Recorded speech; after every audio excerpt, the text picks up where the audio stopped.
Okay, it is Sunday, August 20th at 1 p.m., St. Petersburg, Florida. We are continuing the oral history of Cheryl Ann, maiden name Beale, married name Adams. Okay, so we left off with growing up in Norwood and the houses that we all lived in. Mm-hmm. Tell me a little bit about your parents, your mother and father. How did they meet?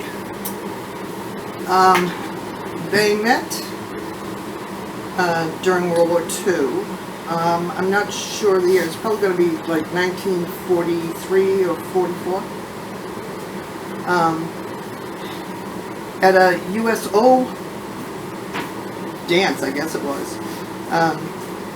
My dad was a musician with the Coast Guard Band, and my mom, along with a bunch of her friends, were like, they would go to these dances to dance with all the guys that were at the USO. They were all soldiers of one kind or another.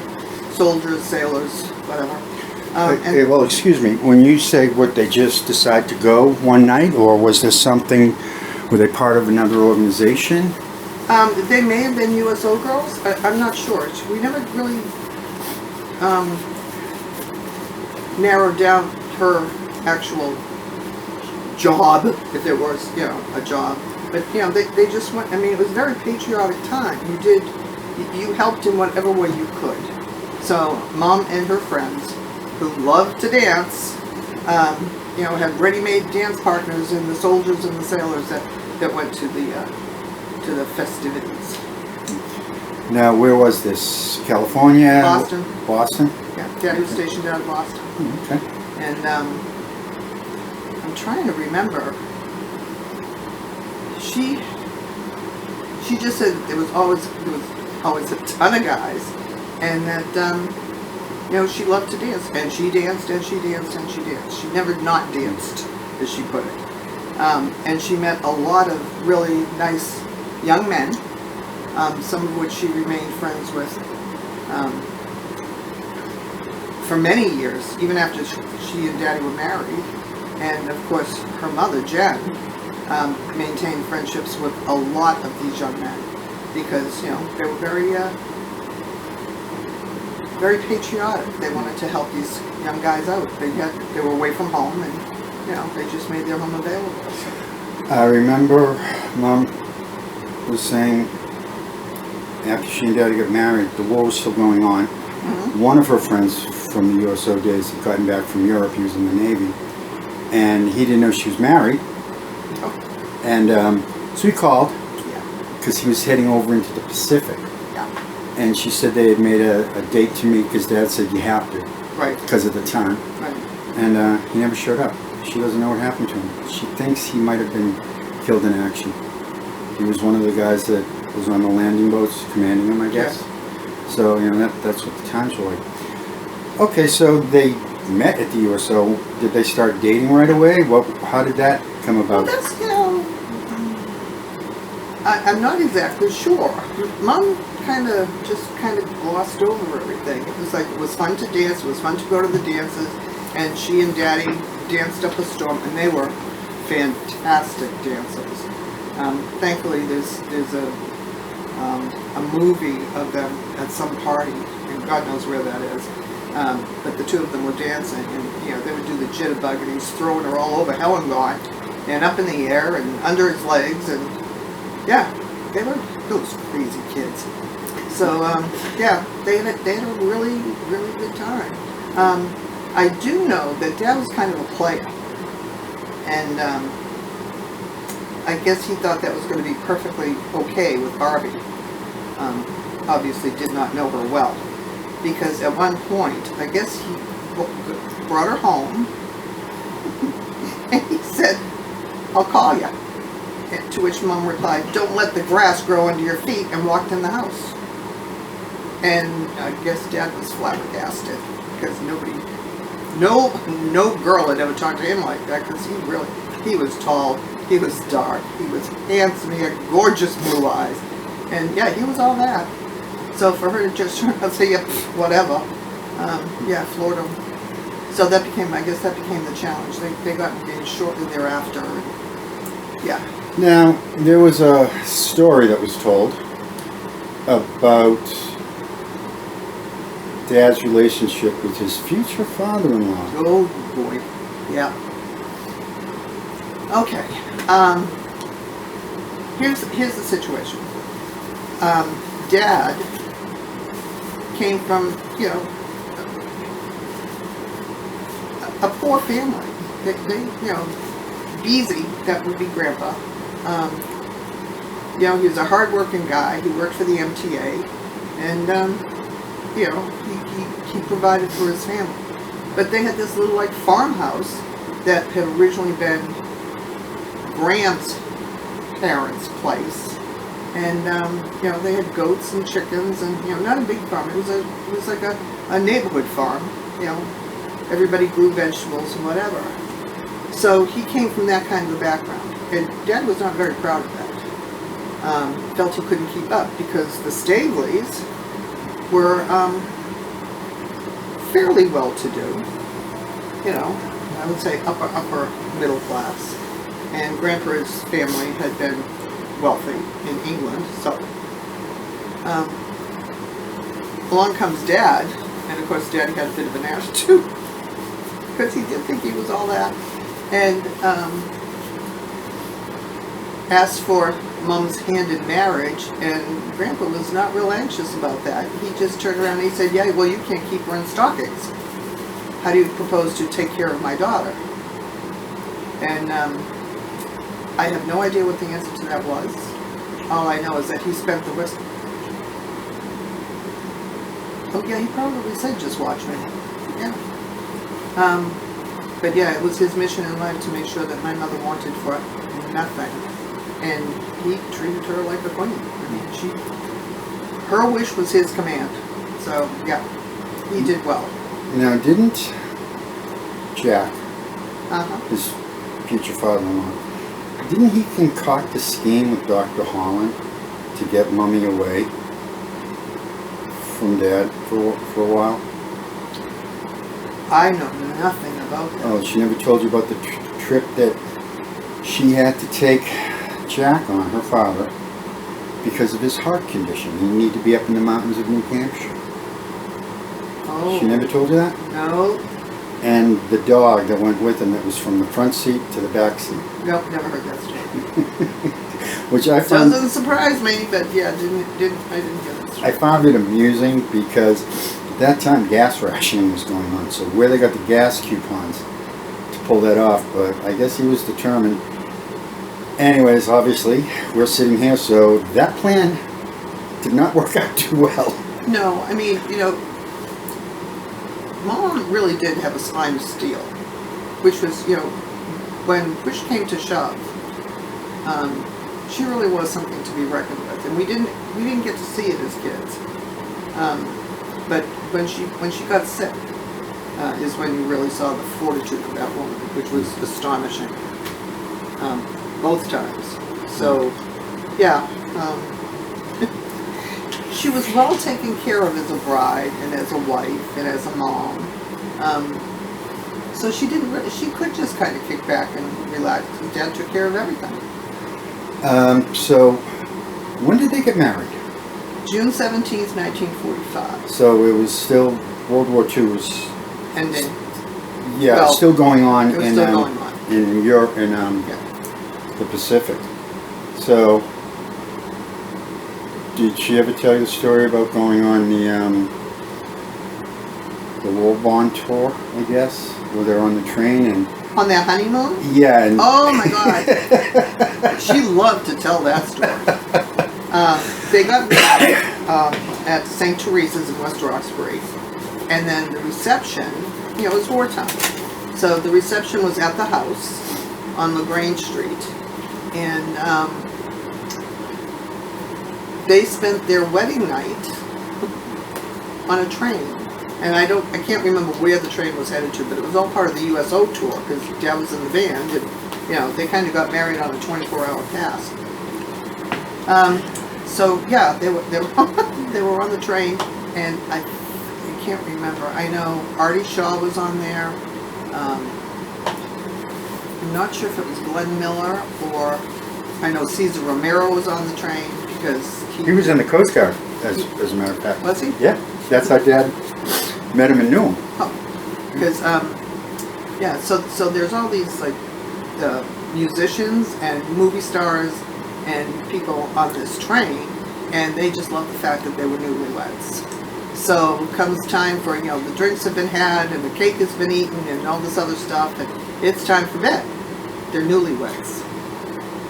So this group of people decided it would be a lovely idea to serenade the young couple off to their sleeper car. And that's what they did. They were serenaded for a long time. So, yeah. There was not a lot of rest to be had that evening for a couple of different reasons.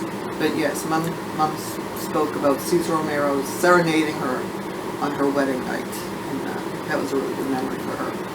And probably for Daddy too, who never talked about that. There was never, Dad never talked about any of that stuff. So. But yeah, and of course, I wish you would have the opportunity to know my mom, because she was great, and she was so funny, and she laughed easily, and yeah, she was awesome. She was awesome. I miss her. There was another story. I guess they went to Canada for a trip or something.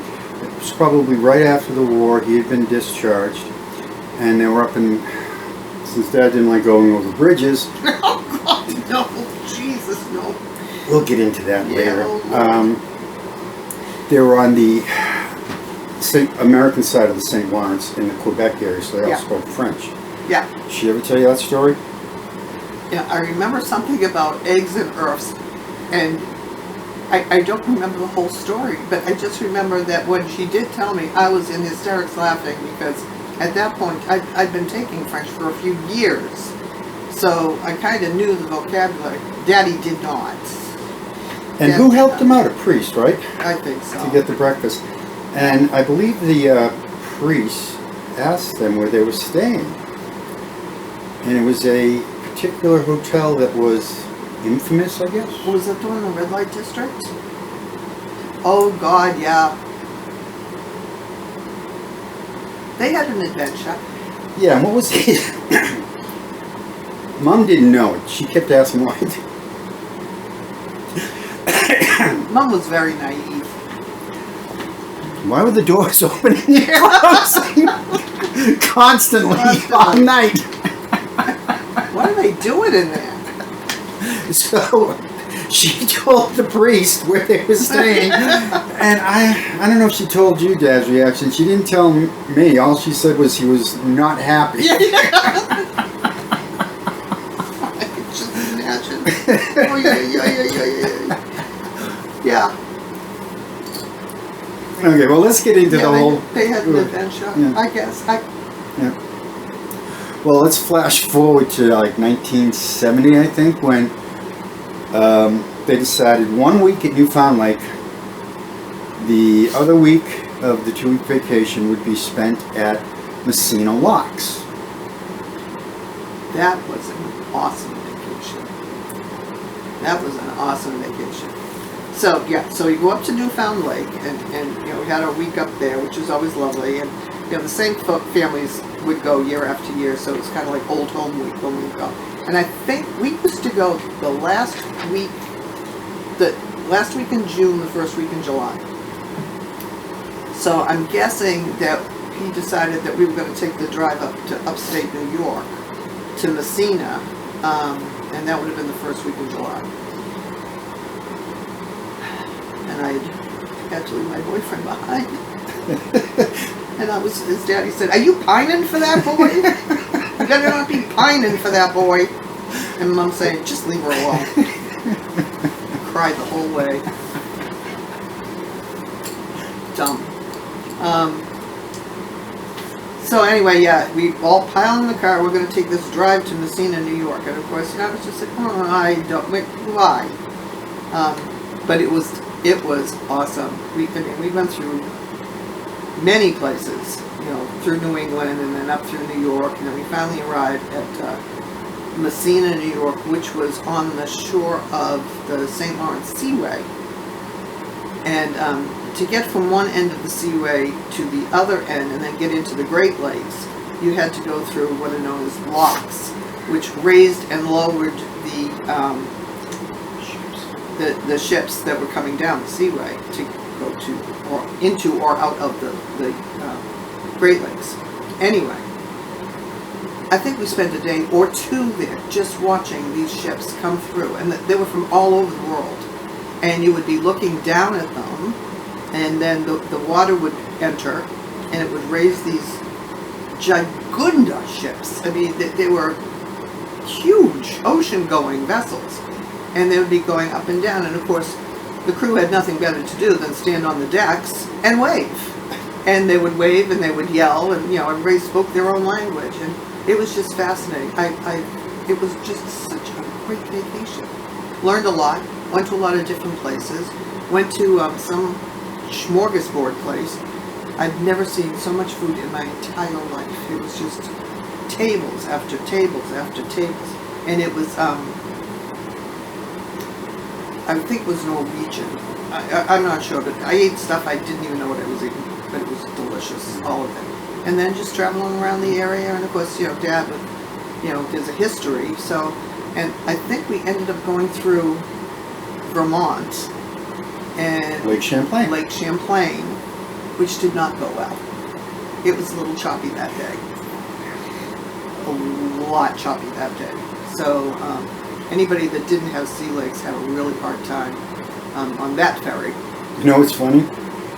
30 years later, I guess, I was crossing Lake Champlain going from New York to Vermont. Yeah. Choppy as hell. Something with that lake. Yeah. Interesting thing. When we went there, 69, probably 70 to the locks. Yeah. They'd really only been in operation for about 10 or 15 years. Yeah. Because that whole thing was put into play under the Eisenhower administration in '56. Yep. So it's still relatively new. Yeah. It's pretty interesting. Well, I'm just trying to remember. I mean, I know that we went through Vermont. We may have gone through parts of New Hampshire. God, that was like 70 years ago, 60 years ago. well, how come you didn't go over to Canada? Oh my. Here's the thing about my dad. Daddy didn't like heights. At all. And we had driven all that way. And we were supposed to go to Quebec. And I was all excited because I figured I would have the opportunity to use what little French I knew badly. So there we are. We're driving along and we're coming up and it's showing that the bridge to Quebec was like, I don't know, a half a mile or whatever. We're driving along and I remember my mom saying, "Bob, are you okay?" And apparently he was sweating profusely. And when it came time to take the exit to get onto the bridge, he kind of went zoom right past it. And my mother said, "Where are you going?" And he said, "Kids, just wave. There's Canada." And that was, we didn't go to Canada. We were not going over that bridge. We did not go over bridges. Hence the reason why I had such a phobia about going over bridges in my younger days. And when I say phobia, I mean slam on the brakes, oh dear God, there's a bridge in front of me type of phobia. So yeah. Well, I do remember we did get to Canada on the American side of the St. Lawrence, that small section. Yeah. We did have to cross the international border. We did. And the guy stuck his head in the car and started saying, "Where were you born? Where are you from? What's your reason?" "Okay, go on through." Yeah. Today, God knows what would be done. Well, I mean, yeah, we got over the border, and I forget where we were, but yeah, we got over the border. I think we drove a mile down the road and then turned around. That was Canada for us. We didn't do any sightseeing. I think Daddy was nervous about leaving the United States. So, yeah, he wasn't going over any bridges, and he wasn't going to a foreign country. Why was he nervous about leaving the States? I don't know, Bill. We forget, but, World War II was not that long ago back then. You know? Yeah. I mean, I was born 7 years after World War II ended. I know. I was born 15 years after. So, Yeah. you know, all of that, you know, communism stuff was happening. No, Okay. oh, God. Anyways. And look at the state of the world now. This is 2023, mind you. It's a mess. Anyways, go on with the rest of the Canada trip. What else happened? The almost Canada Yeah, trip. the almost. So yeah, that was pretty much the Canada trip. Yeah. We Daddy hated to fly, and wouldn't unless it was an absolute necessity. And I mean, it had to be like a life and death situation. And he only did it for business. And I can only remember him flying maybe twice. I know he definitely did once, and I can't remember. He had to come down south or something. But yeah, he did not fly well, and he would take a train. So there were many train trips to wherever. I just can't imagine being on the train for 3 days. That's just craziness.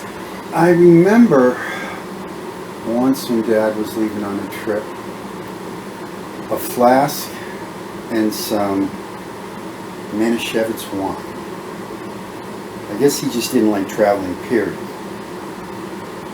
Because I asked... He didn't drink. Yeah, I know. And I He asked did not Mom, drink. you know, and I'm like, again, 9, 10, Yeah. probably 8. And so what's that? So, well, Daddy doesn't like to travel, so he takes it.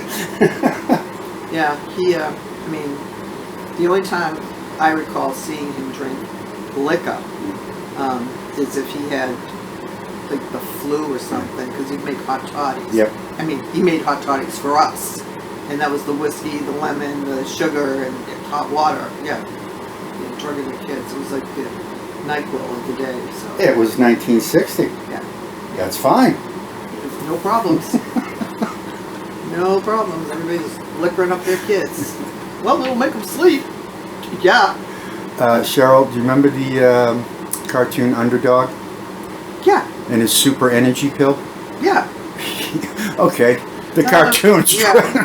Here, take drugs. You'll feel better. Yeah. Yeah. Okay. So, anyways, you had once said we grew up in a 1950s household. Yeah, we did. Can you explain what you meant by that? I honestly don't know if I can. I'll do my best. Because Well, let's use some reference. Yeah. Father Knows Best, Donna Reed Show. Yeah, but the people, whoever's watching this, are going to have no clue what that is. And unless they find it on YouTube, if there is a YouTube, they're not going to understand the context. What it was is basically this, and hopefully we come much further along. Women were basically house slaves. You know, you got married, you got pregnant, and then you raised children, and you cleaned your house in dresses. Dresses. There were these things that were called shirtwaist dresses, and you did housework in dresses. And then somewhere around 4 o'clock, 4:30, you would start dinner, and you would get yourself all primped up and pretty, so when your husband came through the door, you looked lovely and desirable, and your children were all washed and dressed and out of their play clothes, and yeah, it was such a glamorous life. But the women took pride in being housewives. There was no working wives were kind of frowned upon. It was like